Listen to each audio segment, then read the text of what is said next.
Assalamualaikum warahmatullahi wabarakatuh. Sobahul khair. Alhamdulillah, hari ini kita akan memulai kembali pembelajaran pendidikan agama Islam untuk kelas 2 dengan materi kasih sayang. Ini adalah materi ke-11. Sebelum memulai pembelajaran, mari kita membaca doa bersama-sama. Kita baca basmalah dulu ya, Kak. Bismillahirrahmanirrahim. Mari kita mulai pembelajarannya. Hari ini kita akan belajar mengenai kisah Nabi Yakub alaihi salam. Perhatikan dengan baik ya. Selamat menyaksikan. Kisah Nabi Yakub alaihi salam.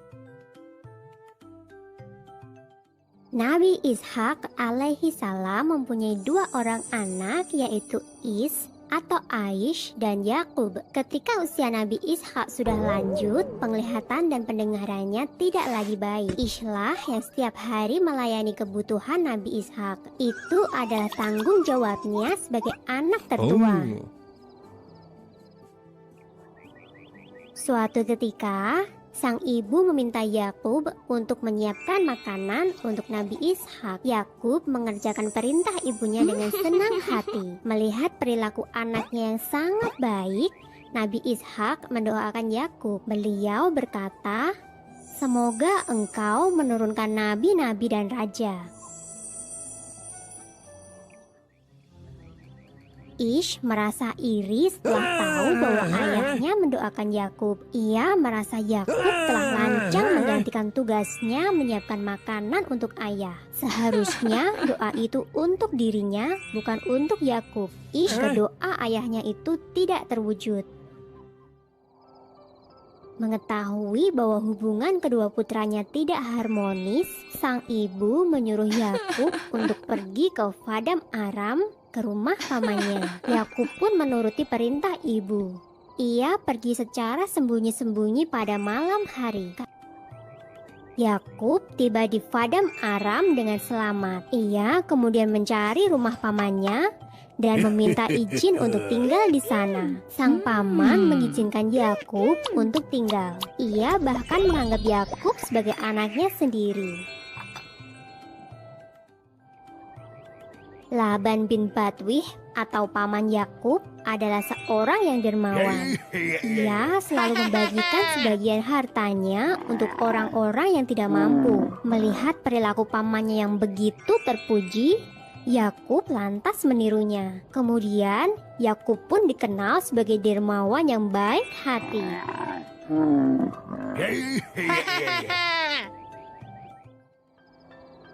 Pada suatu ketika, Yakub bermimpi bertemu dengan malaikat. Begitu terbangun, Yakub segera berdoa dan mengucapkan syukur. Melihat perilaku keponakannya yang begitu terpuji, Laban bin Batwih, paman Yakub, berniat menjodohkan Yakub dengan salah satu putrinya. Yakub pun memilih menikah dengan sang adik Rahil yang memiliki paras rupawan. Namun setelah waktu berjalan, Yakub juga menikahi Lailah, putri tertua pamannya. Saat itu menikah dengan kakak adik belum dilarang oleh agama. Yakub juga menikah dengan Zulfa dan Balha. Dari keempat istrinya, Yakub dikaruniai 12 anak laki-laki. Yakub yang kemudian diangkat sebagai nabi mengemban tugas untuk dakwah di Kan'an. Dari anak cucu Nabi Yakub inilah kelak akan lahir beberapa nabi Bani Israel. Orang keturunan Nabi Yakub ini nantinya akan diangkat menjadi nabi Allah. Sumber dalam Al-Quran adalah surat Syod ayat 45-47. Dan ingatlah hamba-hamba kami, Ibrahim, Ishak, dan Yakub yang mempunyai perbuatan-perbuatan yang besar dan ilmu-ilmu yang tinggi. Sesungguhnya kami telah mensucikan mereka dengan menganugerahkan kepada mereka akhlak yang tinggi, yaitu selalu mengingatkan manusia kepada negeri akhirat. Sesungguhnya mereka pada sisi kami benar-benar termasuk orang-orang pilihan yang paling baik. Video tadi berisi tentang kisah Nabi Yakub alaihi salam. Nabi Yakub adalah salah satu nabi utusan Allah yang diutus ke muka bumi. Salah satu anak Nabi Yakub yang juga seorang nabi yaitu Nabi Yusuf alaihi salam. Nabi Yakub sangat menyayangi keluarganya dan umatnya, serta sangat taat kepada Allah. Nabi Yakub sangat menyayangi anak-anaknya. Walaupun anak-anaknya berbuat salah, tapi Nabi Yakub tetap bersikap lemah lembut dan penuh perhatian, tidak bersikap kasar. Sebagai seorang muslim, kita harus mencontoh perilaku terpuji yang dilakukan oleh Nabi Yakub alaihissalam, yaitu kasih sayang. Tahukah kamu, kasih sayang artinya saling mengasihi dan menyayangi. Dengan berkasih sayang, dapat menciptakan hidup yang tenang dan bahagia. Contoh kasih sayang kepada sesama yaitu menyayangi keluarga, bersikap sopan dan lemah lembut, serta saling mengasihi satu sama lain. Contoh yang lain yaitu saling memberi maaf dengan tulus kepada sesama manusia, baik itu kepada teman, keluarga, guru, dan orang yang lebih tua.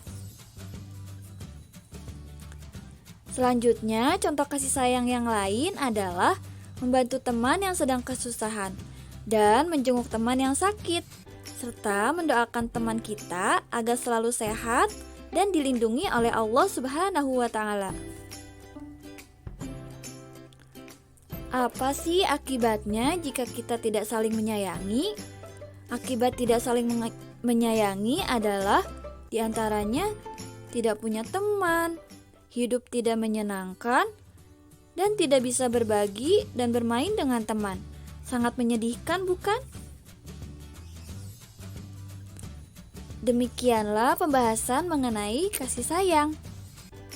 Kakak lanjut belajar dengan mengerjakan soal latihan di halaman 140 sampai 142 ya. Dikirim dalam bentuk foto ke Google Classroom. Selamat belajar dan tetap jaga kesehatan. Wassalamualaikum warahmatullahi wabarakatuh.